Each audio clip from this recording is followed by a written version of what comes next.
Welcome to the show you are watching scary cassettes. आज की कहानी है आखिरी रात। करीब 2002 की बात है। तब मैं न्यू दिल्ली में आया, एक कॉलेज में एडमिशन ले लिया। मेरे पिताजी का सपना था कि मैं बैचलर डिग्री लेकर उनके बिजनेस को संभालूं, लेकिन मैं अपने घर के बिजनेस में बिल्कुल भी इंटरेस्टेड नहीं। कुछ दिन कॉलेज में रुकने के बाद मेरा पढ़ाई में मन बिल्कुल नहीं लग रहा था, तो मैंने वापस जाने का सोचा। तभी मैंने देखा एक वाइट कलर की गाड़ी से एक खूबसूरत लड़की उतरी। उसका नाम था रोशनी। मानो जैसे मेरे अंधेरे भरी जिंदगी में रोशनी आ गई। उसको देखकर ऐसा लगने लगा कि सब कुछ थम सा गया। मैंने देखा कि रोशनी मेरे पास आ गई। वो आकर मेरे साइड वाली चेयर पर बैठ गई और कुछ देर सोचती रही। हेलो हेलो, क्या पागल लड़का है। मैं उसको देखने में इतना खो गया था कि भूल ही गया वो मुझे बुला रही है। वो हाँ, सॉरी, वो मैं कुछ सोच रहा था तो मैंने ध्यान ही नहीं दिया। बोलिए, मैं आपकी क्या सेवा कर सकता हूँ? कुछ नहीं यार, मेरा कॉलेज का पहला दिन है और यहाँ मुझे कुछ समझ ही नहीं आ रहा है कि कौन सी क्लास कहाँ पर है। क्या तुम मुझे कॉलेज घुमा सकते हो? ज़रूर, क्यों नहीं। मैं भी यही चाहता हूँ कि आपको घुमाता ही रहूँ। सॉरी। नहीं नहीं, कुछ नहीं, चलो मेरे साथ।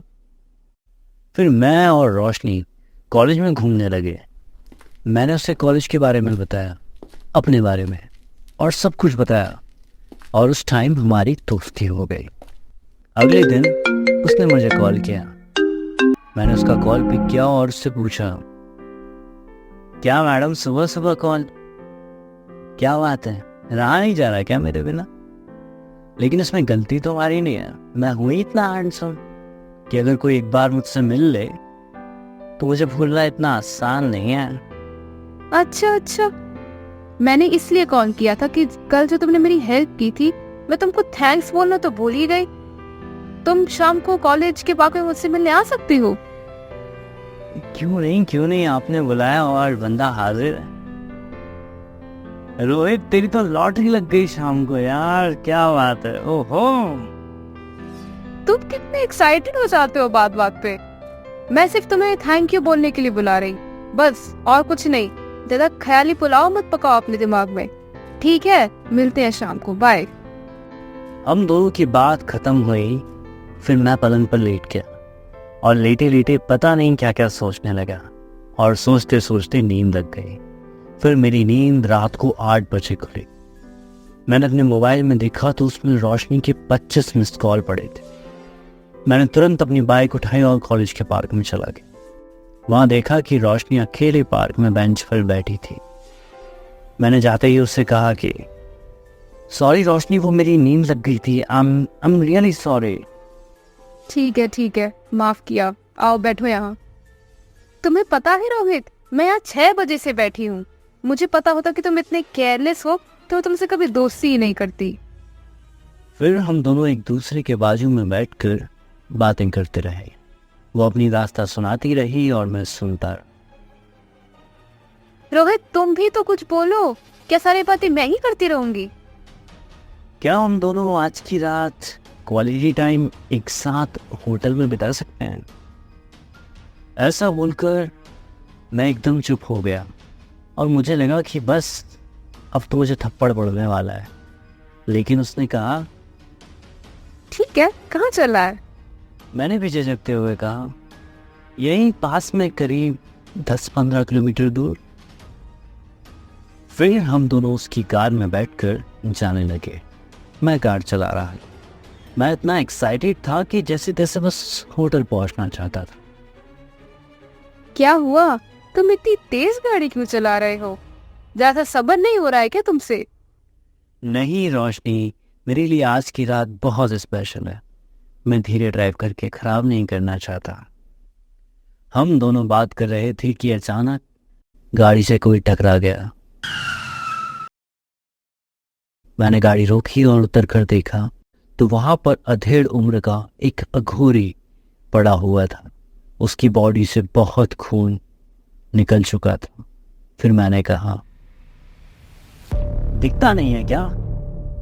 मेरी गाड़ी मिली थी तुझे मरने के लिए, पागल पुट्ठे। मेरी पूरी रात खराब कर दी। रोहित तुम पागल हो गए हो क्या? एक तो इतनी तेज गाड़ी चला रहे थे और उसको हॉस्पिटल लेने की बजाय तुम उसी पर चिल्ला रहे हो। बेटा, मुझे लगता है कि मेरे पैर की हड्डी टूट गई है, मुझे जल्द अस्पताल पहुंचा दो, मैं तुम्हें माफ कर दूंगा बेटा। नहीं नहीं, मेरे पास इतना टाइम नहीं है। चलो रोशनी, मेरे साथ चलती। कोई अगर इसके साथ देख लेगा तो बड़ी दिक्कत हो जाएगी। रुको, जो भी काम है बाद में कर लेना, नहीं तो मैं यहाँ पड़े पड़े मर जाऊंगा।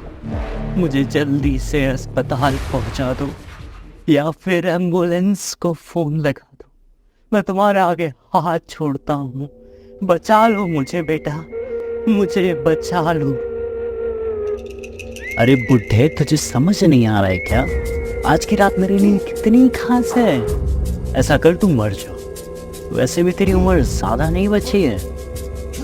रुको बेटा, तुम बड़ी मूर्खता कर रहे हो, लगता है तुम्हें अपनी जान की फिक्र नहीं है।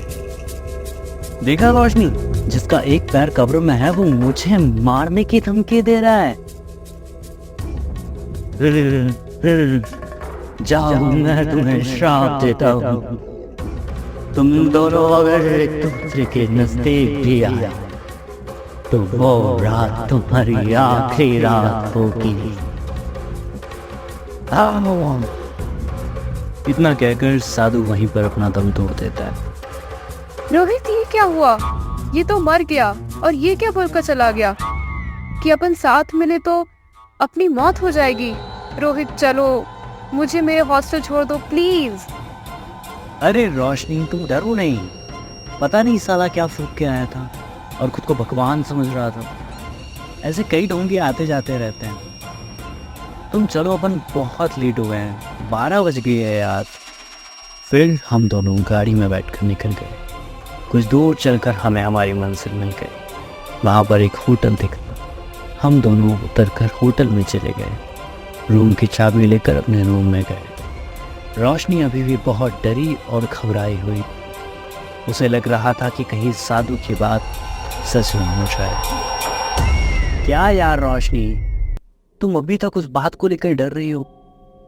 मेरी बात मानो, ऐसा कुछ नहीं होता है। पता नहीं रोहित, मुझे बहुत डर लग रहा है, कहीं उसकी बात सच ना हो जाए। फिर हम दोनों बेड पर लेट गए। मैंने रोशनी को पकड़कर अपने पास खींचा और गले लगा लिया। देखो, कुछ हुआ नहीं ना? कुछ नहीं होता है, ये श्राप राप सब चूतियापा है रोशनी। देखो रोहित, ये सब होने के बाद मैं बहुत थक गई हूँ, मैं थोड़ा आराम करना चाहती हूँ। ठीक है, तुम्हारी जैसी मर्जी, तुम आराम कर लो। जब तुम्हारा आराम पूरा हो जाए तो मुझे बता देना। मेरे इतना बोलने के बाद रोशनी सो गई और मैं भी सो गया। कुछ देर बाद जब मेरी नींद खुली, मैंने मोबाइल देखा तो उसमें 3 बज रहे। उसके बाद जैसे ही मैंने ऊपर देखा तो मैं सुन रही, मानो जैसे शरीर से आत्मा निकल गई हो। मैंने देखा कि मेरे रूम की सीलिंग पर वही साधु बिल्कुल छिपकली की तरह चिपका था। मैंने जोर से हिलाते हुए रोशनी को उठाया। रोशनी उठो, रोशनी, रोशनी उठो। जैसे ही रोशनी ने ऊपर देखा तो चिल्ला उठी। फिर साधु के हाथ लंबे होते हुए मेरी गर्दन तक आ गए और मेरी गर्दन पकड़ ली और अगले ही पल मेरी गर्दन को धड़ से अलग कर दिया और मेरी रोशनी के साथ मैं हमेशा के लिए बुझ गया। अगर आपको हमारी कहानी अच्छी लगती है तो आप हमें सब्सक्राइब करें और हमें कमेंट करके बता सकते हैं कि आपको कैसी कहानी पसंद है। लाइक करना ना भूलें और हमारा फेसबुक और इंस्टाग्राम पेज ज़रूर फॉलो करें।